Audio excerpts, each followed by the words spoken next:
Now at 9, it's our Feed the Four States Telethon. We learn how your donations can help local food pantries. Plus, a local veteran gets the keys to his new mortgage-free home thanks to a national organization. And as the Four States begins to look more festive, we'll hear from a Joplin resident about how Christmas lights help her deal with seasonal affective disorder. The Four States' most watched news starts now. Together, we're feeding the Four States. The phone bank is open right now here in our studio for the 20th annual KOAM TV Fox 14 Feed the Four States campaign. All you have to do is phone in a monetary pledge of any amount, and 100% of that money will go to local food banks to help feed people in need this holiday season. The number to call, 1-888-620-4869. And we're going to check back in with our phone bank throughout the newscast, so please call now. You're watching the KOAM News at 9 on Fox 14. I'm Tanya Bach. Let's look at how your donations are helping people right here in our area. Now, one of the organizations partnering with us for our 20th Feed the Four States campaign is Souls Harbor in Joplin. Souls Harbor has fed and sheltered homeless men, women, and children in the Joplin area since 1982. The shelter knows firsthand how much difference one person can make for so many others. 3 times just this year, since we've had an 18% increase in people coming over the year. So this year we've had 3 times that the pantry's gone completely empty, and we've gotten the joy of going and doing that shopping ourselves. And it's not just donations. Souls Harbor always needs the help of enthusiastic volunteers. Now, the Wesley House in Pittsburgh is also partnering with our Feed the Four States campaign this holiday season. KOAM's Amber Jenkins spoke to the manager of the Wesley House about the effort to feed the community. We have noticed an increase throughout the entire year as food prices have increased, gas prices have increased. It's just put more of a strain on families, as well as the SNAP benefits being lessened after the pandemic. The Wesley House Food Pantry assists 1 in 5 Crawford County residents. Despite being closed on holidays, the manager says the effort to feed the community this holiday season is a priority. And we don't do any special Thanksgiving boxes or anything like that. We have had an increase in the people that have come to see us, just needing that extra food for the month. The Wesley House does accept canned food for donations, but if you donate money, they know how to make a dollar stretch. Because we can make your dollar go further by ordering from Kansas Food Bank. Reporting in Pittsburgh, Amber Jenkins, KOAM News. And remember, your donations will help food pantries like the Wesley House feed those in need. Well, Feed the Four States also works with Crosslines Food Pantry in Joplin, and they've been helping the hungry in Joplin, Webb City, and Carl Junction communities for the last 40 years. However, it's been hard for them to keep up with demand. That we rely on the generosity of the community. I mean, I definitely am applying for more grants and things than we ever have before, but we're also appealing, to folks in the community to respond to that need, because we certainly need it.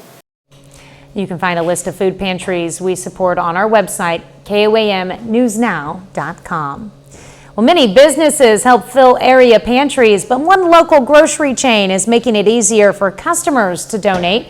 G&W stores across the Four States are donating through the company's Hometown Helpers program. 28 locations worked with their local food pantries to understand what items are needed. Customers can buy those items to be donated directly to the pantry in their community. A pre-made bag that's put together for families within the community who might be struggling a little bit, that need the extra little help. And go ahead and pick up your phone and credit card to donate to our telethon to help those in need. That number again, 1-888-620-4869. Chief Meteorologist Doug Hetty joining us now with a first look at your forecast. Yeah, it actually turned out to be a nice Thursday for us today. Even though we had the clouds and it was windy, still our temperature is pretty good. 62 for an afternoon high. Started at 45 average high.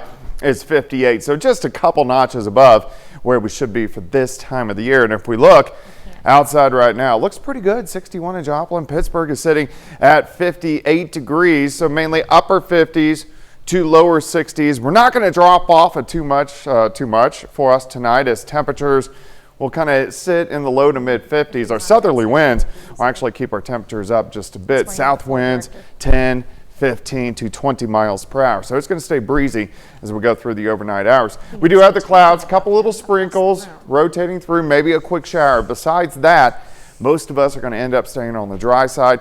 Big changes moving in over the next few days. We're going to look at that here in just a bit. Well, West Mineral, Kansas woman is dead after a 3-vehicle crash on State Highway 7 this morning. It happened just before 4 this morning, a quarter of a mile north of the intersection of Highway 7 and 530 Avenue, north of Cherokee. Authorities say a truck towing a camper crossed the center lane and hit an SUV head-on. Shortly thereafter, that SUV in the middle of the highway was hit by a semi. The driver of the SUV, 66-year-old Melinda Burbage, was killed. The driver and passenger of the truck were both airlifted to the hospital with serious injuries, and the driver of the semi was not hurt. A former City of Carthage employee is facing charges of stealing and money laundering. Court documents filed today in Jasper County Court reveal that Mark Peterson is accused of taking more than $142,000 from the Carthage golf course. An independent accounting firm completed a forensic audit into the missing money. Court documents state the money should have been deposited into Citibank accounts by Peterson, but no documentation was ever provided. Records state that money was taken between January 2020 and December of 2022. Coming up, with the temperatures dropping, some people are dealing with seasonal affective disorder. We'll see how Christmas lights might help.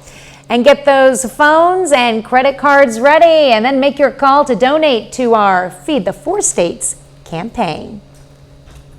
Well, if you haven't yet, pick up your phone and get out your credit card and donate to our Feed the 4 States campaign. You can pledge any amount, and your donation will help stock local food banks for people in need. And your monetary donation can go far because food banks can buy in bulk and stretch your dollars further. The number to call is at the bottom of your screen. That's 1-888-620-4869. Real quick, one of the donations I wanted to mention, Nanette Krumsick from Frontenac, Kansas donated $100. Let's see if we can match that during this block. Well, for many, the colder temperatures and the shorter days come with seasonal affective disorder. About 5% of adults in the U.S. experience SAD, but there are ways to cope with it. KOAM's Fernanda Silva spoke to a specialist and to a 4 States resident who deals with SAD to understand how decorating for the holidays can help. Brittany and Calvin Seifert are usually the first ones to put up their Christmas decorations in their neighborhood. When November 1st comes around, they already have all their lights and inflatable items ready to add some color and joy to their house. This year especially, bringing a much-needed extra joy. A lot of people like to make fun of people who put up their Christmas lights this early, but I'm sorry, you never really know what they have going on, and they may need just some joy. We've gone through a lot the last year or so. This just helps a lot. Brittany deals with seasonal affective disorder. SAD is a type of depression that happens during a certain season of the year, most often fall and winter. People are like, well, it's just cold outside. It's just a little gloomy. You have to find, happiness in other places. But sometimes it's really hard to do when it's gloomy and your body is just like, yeah, no, we're not going to be happy today. But the holiday decorations and the feeling of nostalgia they bring help her cope with it. Growing up, Christmas time was always our favorite, and I think every year we put it up, it just brings back those memories as a kid. And now that we've got kids, we get to pass on all the joys that we got to do, the traditions and everything that we've done with our separate families. We get to do it together as one now. Jennifer Berry, Assistant Director of Outpatient Services at Ozark Center Hope Spring, emphasizes that as a mental health professional, she can't say Christmas lights can treat or prevent seasonal affective disorder, but they can help some. What it can be is a motivation to get up and to get out of the house when your body and brain really just have no desire or motivation to do so. Barry also says it is important to engage in activities that bring joy. For the Seiferts, setting up their Christmas trees and sharing their traditions with their kids. Fernanda Silva, KOAM News. You can learn about SAD symptoms and treatments at our website at KOAMnewsnow.com. Well, loneliness is now a global health priority. The World Health Organization is launching a new commission on social connection to address the pressing health threat. Research has shown that lonely people face a higher risk of dying early. The lack of certain types of social connection has been linked with poor mental and physical health, including cognitive decline, poor immune function, and cardiovascular problems. Well, Doug is next with a complete look at your forecast, and later we'll hear from the Gorillas as Pitt State gets set for a playoff matchup against the University of Indianapolis this weekend. And don't forget, our phone bank remains open. Now is the time to get in your donations to our Feed the Four States campaign.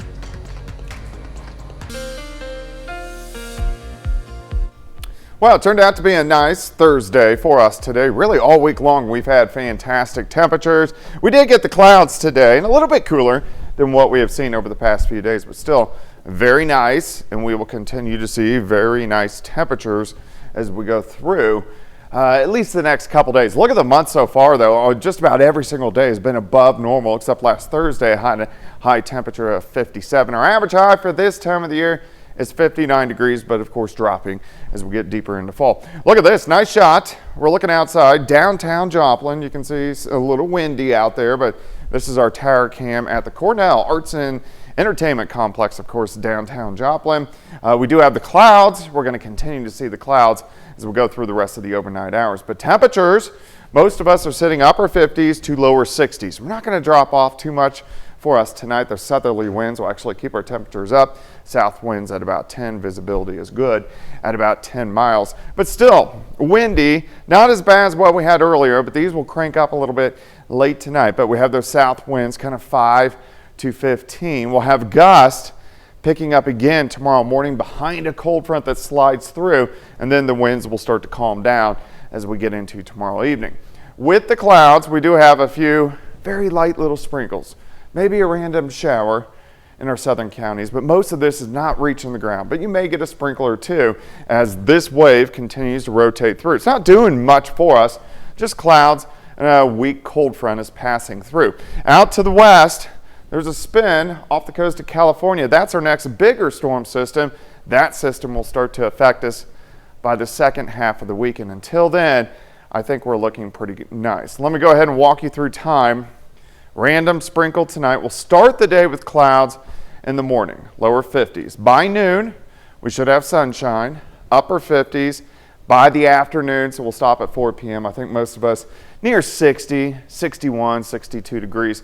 Pretty close to what we did have today. Tomorrow night, colder. We drop back into the low to mid 30s, so near freezing. Saturday looks great. We warm into lower 60s once again. We're going to have plenty of sunshine, but then the clouds will start to increase as we go into Saturday night. We'll start cloudy, 60 by noon, 61 by 4. High temp is 62 degrees. Let's go ahead and jump into this weekend. As we get into Saturday afternoon, Saturday night, here come the clouds, and you can see the rain starts to spread in. So this is Sunday afternoon, I think mainly after the noon hour. Cold rain, periods of showers, even some thunderstorms. Sunday night into Monday morning, the rain sticks around on Monday. We even have another storm system we got to watch late next week, so a lot to watch. As we get into next week, we'll talk a little bit more about that in our second half hour. But 62 tomorrow, 63 Saturday, rain Sunday, high temp of 58. Thunderstorms continue on Monday. All right, well, it's definitely not 70 degrees anymore, but no, decent and still. We need the rain. Yes, we do. All right. Well, coming up, a tough path back to the White House. President Biden is facing some serious headwinds as he campaigns for a second term. I'm Martha Rivera in Washington with more details on the latest Fox News polls regarding the face of the race. Coming up. And don't forget to call and make your donations to our Feed the Four States campaign. A special shout out to Arlene Lowmaster from Cherryville and Carl Pinter from Pittsburgh with $25 and $30 donations, and two $100 donations from Dave Hawkins in Chanute and Sonny Mason in Joplin. Keep those phones a-ringing. The federal government says its efforts to make it easier to get student debt discharged through bankruptcy court are working. Borrowers must show paying off student debt would cause undue hardship to get it discharged. That hasn't changed, but federal guidance issued last year tried to make it easier to prove undue hardship by creating a streamlined process. Officials say 632 cases seeking to discharge student debt were filed from November of last year to September of this year. Southwest Missouri educators today got a hands-on look at the kind of skills students will need if they want to pursue certain career choices. The Missouri Chamber of Commerce hosted its Show Me Careers educator experience at several area businesses. It's a chance for the educators to learn how they can help students pursuing careers rather than college. We have those students that maybe financially college isn't for them, maybe academically they're not interested in college, and there are great careers that those students can find if they have the right connections. And events like this help us find those careers and that pathway for those students that don't maybe want a traditional college route. 12 local educators in total went on the tours. Up next, Joplin residents help get Spiva Park ready for the holiday season. Plus, it's not too late to make sure your donation gets into our Feed the Four States and helps everyone have food this holiday season. Call now. Joplin's Spiva Park is now in the Christmas spirit. Volunteers came out today to help set up the lights and decorations. The Downtown Joplin Alliance organized the setup efforts. Experience creates a sense of magic and sense of destination. So, and you know, during the winter it gets dark so early now that having something that's bright and light and a destination, even after dark, or especially after dark, you know, really does encourage people to still come out and do their shopping and be downtown all winter long, and of course, hopefully do their Christmas shopping down here as well. If you want to check out the decorations, Spiva Park is located at the corner of 4th Street and Main. 30 more minutes of news, weather, and sports is coming your way. How a national organization helped a local veteran get the home of his dreams. Plus, there's only about 30 minutes left. We just got two sizable donations from Joplin, Missouri. Shout out to Linda Dishman and Tersa Clark from Joplin. Now, this is my community challenge time for you. Let's see if your hometown can match that. Keep the phones a-ringing. You're watching the Four States Most Watched News. Well, if you haven't already, make sure to donate to our Feed the Four States campaign. You see the number on your screen right now. All the money goes to local food pantries to make sure everyone has food this holiday season. We want to shout out to some of our donors so far. And you know, just before the break, I made a community challenge. We had a couple of $50 donations from Joplin. I've got one more from Joe T. from Joplin for $50. And also Elmer Thorne from Carthage for $50. And an anonymous donation from Carl Junction for $50. There's a lot more communities in the four states that will benefit from the Feed the Four States telethon. Let's everyone pitch in. And thank you to everyone who's donated. And for those who haven't, there's still time. Well, this is KOAM News at 9 on Fox 14. I'm Tanya Bach. A veteran originally from Oklahoma is planting himself in Golden City, Missouri after receiving a home mortgage free. KOAM's Anthony Saviello has more. I knew what was going on, but it was still kind of sometimes I get a little uneasy when I get awarded or get any accolades for my military service, like most Marines do. So, you know, I know you guys worked really hard on all this. So, you know what I mean? I came in and, you know, with a thankfulness and praise. That is Marine Corps veteran David Weibel's initial reaction to his new home in Golden City, Missouri. A warm welcome awaited Sergeant Weibel as representatives from the local, state, and federal level all gathered to congratulate him. They don't demand a lot, and so when we can give something like this to one of them or a couple of them, it doesn't matter, that I think it's a good thing. Sergeant Weibel spent 7 years in the Marine Corps before medically retiring in June of 2014. During that time, he was awarded many times, including the NAVCOM V Medal and the Purple Heart. And now, he's been awarded a house. There you go. Oh, wow. Oh wow, this is beautiful. I'm still in shock, and so I'm not like you know what I mean? So I'm still like taking some time to process it, and you know, so I'm kind of like, you know, never show my full deck of cards right off the first bat, you know, like I have that poker face on a little bit, but yeah, I'm sure like, you know, within the next few days, I'm going to be soaking it in and all that. It may take some getting used to, but Sergeant Weibel now has a home and community to call his own. Reporting in Golden City, Anthony Saviello, KOAM News. Sergeant Weibel was able to receive his home with a collaboration between Wells Fargo and the Military Warriors Support Foundation. The Jasper Newton County Salvation Army rang in its Red Kettle season with a fun little event in Joplin today. It featured hot cocoa, chili, and a tree lighting. The Salvation Army is also recognizing last year's bell ringers and helping anyone who wants to get signed up to ring the bells this year. Around the world, it is our largest fundraising time of the year. What we do in these 2 months will fund all of our services, our ministries, our programs for the community, and we really do most of our fundraising in these next 2 months. The Salvation Army's Red Kettle campaign started all the way back in 1891. The latest Fox News polling shows President Biden facing a rocky road to the White House. Fox News correspondent Madeline Rivera has more on the 2024 race from Washington. As President Biden looks to reset relations with Chinese President Xi Jinping, he's facing a slew of challenges at home. A new round of Fox News polls paint a tough re-election picture for the president. This is an interesting time because we're actually going to be able to compare records. Former President Trump currently beats President Biden 50 to 46% in a hypothetical matchup. The president doesn't fare better against other Republican candidates. He's behind Florida Governor Ron DeSantis by 5 percentage points, and former South Carolina Governor Nikki Haley boasts the biggest gap with an 11-point lead against the president. We can't continue to have the crime, and we can't afford to put Americans at risk. Still, the rest of the Republican presidential primary field is struggling to catch up to Trump, who has the backing of 62% of GOP primary voters. Senator Tim Scott's campaign suspension gave DeSantis and Haley a small boost, but it's not nearly enough to change the face of the race. Maybe this is such a moment, and that's why we're trying to keep the door open. Senator Joe Manchin, who hasn't ruled out a third-party presidential bid, could also shake things up.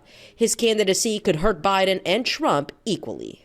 Joe Manchin deserves the most respectful consideration if he's interested, because he's earned it.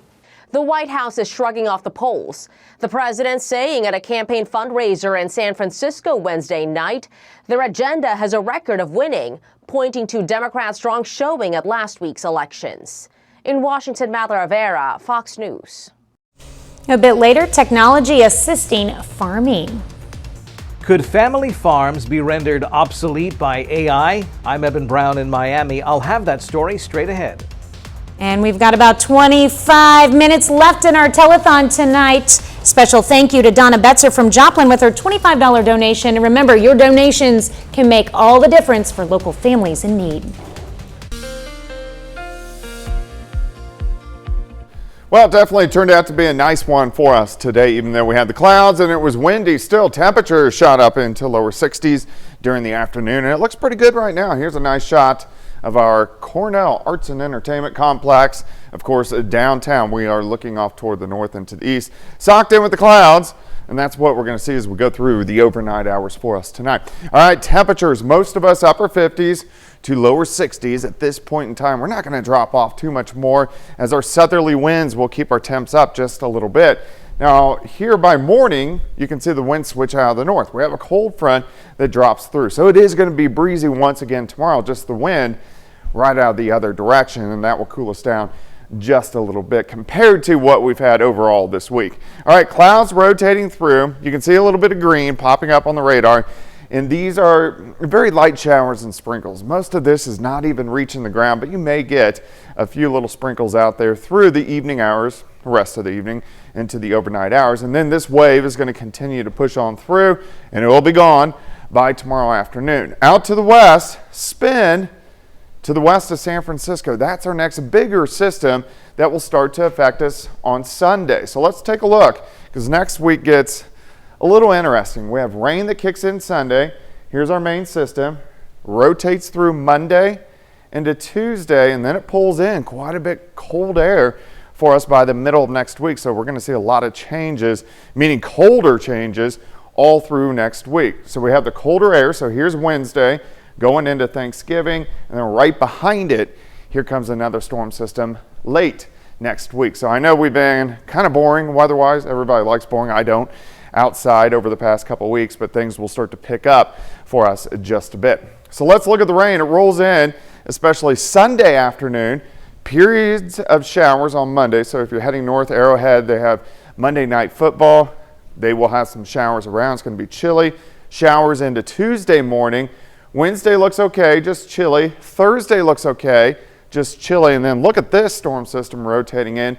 Rain and snow for Black Friday. So that's something we want to watch. Now, until we get there, we're going to be okay. All right, rainfall, we need the rain.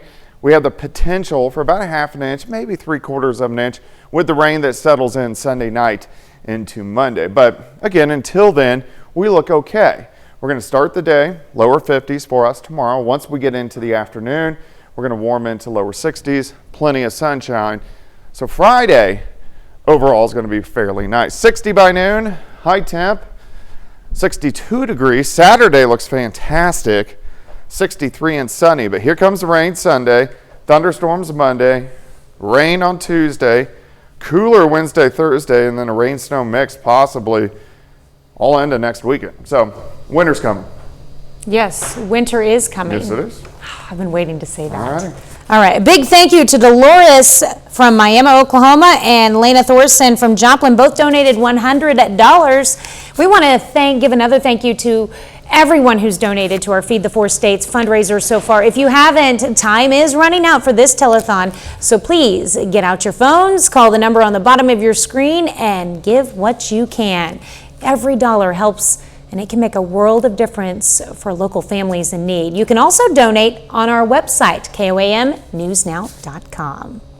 Well, coming up in sports, Missouri Southern volleyball begins play in the MIAA tournament. Plus, high school basketball in the area tips off with 2 jamborees. John Dales has those stories and more up next. The playoffs are here for Pitt State football. The Gorillas begin their 2023 postseason against the same team they played in the first round last year, UIndy. Now, the Gorillas are hoping their defense can play just as good as it did the game last year and last week. A huge emphasis we put in practice throughout the week is getting takeaways, getting the ball back, getting more possessions for our offense. And obviously, in the Missouri Western game, we didn't do that at all, and it showed. And so we've put a huge emphasis on that this week, last week, and from here on out, we're gonna continue to get the ball back for our offense. UIndy is a really good football team. They're a better football team than what we played a year ago in round one. They have a really good quarterback, very balanced offense, couple receivers that they get the ball in their hands, and those guys are lightning quick. And even though the Gorillas beat UIndy 35-0 a year ago, they say they're not taking them lightly, and the Greyhounds have a new quarterback from last year. Now, as for PSU's quarterback, after missing last week with injury, Chad Dodson is expected to be full go on Saturday, according to Coach Wright. To college volleyball, Missouri Southern pulls off a huge upset in the first round of the MIAA tournament, knocking out the second seed in the conference, Central Oklahoma, 3-1. It's the first time all year the Lions beat the Broncos. They survive and advance to face Nebraska Kearney tomorrow at 5. High school basketball players getting their first taste of real action tonight in Southwest Missouri, with Webb City and Neosho each hosting jamborees. Neosho hosting a boys hoops jamboree. First game of the night, Wildcats taking on McDonald County, and Canton Smith going hard to the hoop, converts the and one. A little bit later, Tyrone Harris frees up space with a step back, and then he nails the jumper. After a near steal on the next possession, Wildcats passing the ball around the perimeter. They eventually get it in the hands of Brody Arthur, who nails this three-pointer. Wildcats rolling early. Then for McDonald County, Cale Carlin uses his left to go to the hoop. Gets a nice, tough, tricky reverse layup to fall. Mustangs finish game one strong. Now game two for McDonald County against Webb City. Eli Pace for the Cardinals on the move, and up and under layup to start things out, and he's not finished. A couple of minutes later, Pace again with the basketball. He goes strong to the rim. This time gets the hoop and the harm. Webb City in control early. Baron Duda then off the catch and shoot in the corner, nails a three. A little bit later, Duda getting the steal here off McDonald County. He's going to try and go for the breakaway layup, but nice defensive stop for the Mustangs to slow him down. McDonald County with the soonest start of its season of the three teams tonight. The Mustangs host Joplin on Tuesday. Meanwhile, Webb City hosting a girls basketball jamboree. Cardinals taking on the Aurora Hound Dogs. In the first game of the night, Hound Dogs looking to start hot with a pass to Kylie Cole. She knocked down a three-point jumper. Hound Dogs starting out hot, and then in the second half of this first game, Webb finds a little bit of a groove. Mallory Stanley, pass to one of the Maxwell triplets, who easy gets the layup. Webb on a roll now. Whitley Keith bangs in a three. That wraps up the first set of games for the Cardinals. Now we go ahead to game two. Webb City taking on Carl Junction, and Abby Sargent pass to Kira Long. She knocks down a three. Competitive game between these two COC rivals. The first three wasn't enough. How about we try another one? Mia Robbins gets the three-pointer. Bulldogs with possession later. Anna Birch pass to Kylie Scott. She gets two and gets a chance for another. Back and forth matchup between the two teams to end things. Now, on to our third and final match for Webb City tonight. They wrap things up with a game against Neosho. The Wildcats coming in strong. Nice pass gives them a clean look for three. And the Wildcats were just on a roll all night. Webb with a little bit of life though. Addie Burns shot bounces off the rim. Then Kira Long rebounds it, puts it in at the buzzer. Neosho though not backing down. They busted another three. Neosho dominance in this game to wrap it up, the third set of games. And Kansas organizers get together today to restore a sign that pays homage to former MLB pitcher Walter Johnson. Residents of Humboldt and even the entire Allen County community college baseball team arrived on scene to witness the ribbon cutting of the new sign. The event included a written speech from Hank Thomas, who is Walter Johnson's biographer and just so happens to be his grandson. We are celebrating the installation of the Humboldt Thunderbolt sign in Humboldt, and this is really personal to me and my family because my grandfather over a decade ago put this up to gain traction and tourism to the area, and it's been sitting and rotting for the last several years. He died about 10 years ago, so I was really happy to get it repaired and back up into shape. Walter Johnson was one of the inaugural Hall of Fame players, along with somebody like Babe Ruth. I mean, this guy is a big deal, and I think we can grow a lot of tourism just by simply celebrating him and educating our youth about how important he was to the game of baseball. That's all for sports. Our Feed the Four States telethon is nearly over. Make sure to call the number at the bottom of the screen and donate for those in need. And we'll be right back. AI agriculture is a billion-dollar industry that's growing exponentially. And now lawmakers are looking at ways to make sure the benefits are felt by farmers at all levels. Fox's Eben Brown has more in this edition of our Fox on Tech series. Artificial intelligence has the potential to revolutionize the way we grow, harvest, and distribute our crops. When you think about the rise of AI, farming probably isn't the first thing that comes to your mind, but it is being used for everything from crops to livestock, helping the agriculture industry cut waste and produce more food. But some lawmakers on Capitol Hill worry the high costs are putting AI and precision agriculture technology out of the reach of family farms.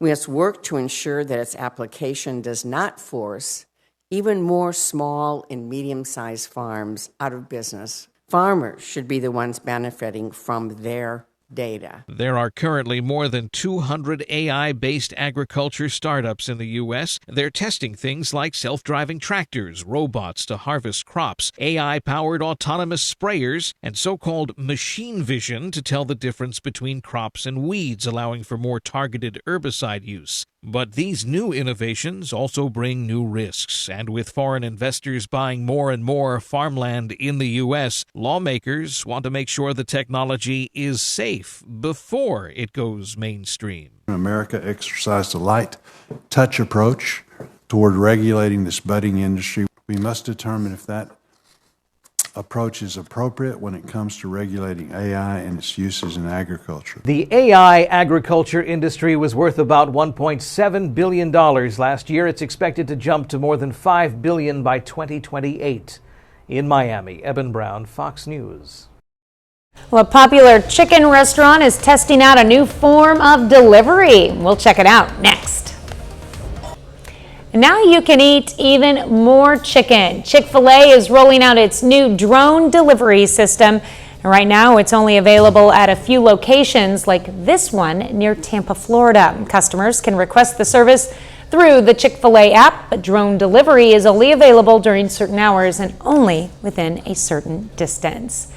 That's our time for tonight. Thanks for joining us. We're going to leave you with video of animals playing in some snow. Have a great night and an even better tomorrow. Thank you for supporting Feed the Four States.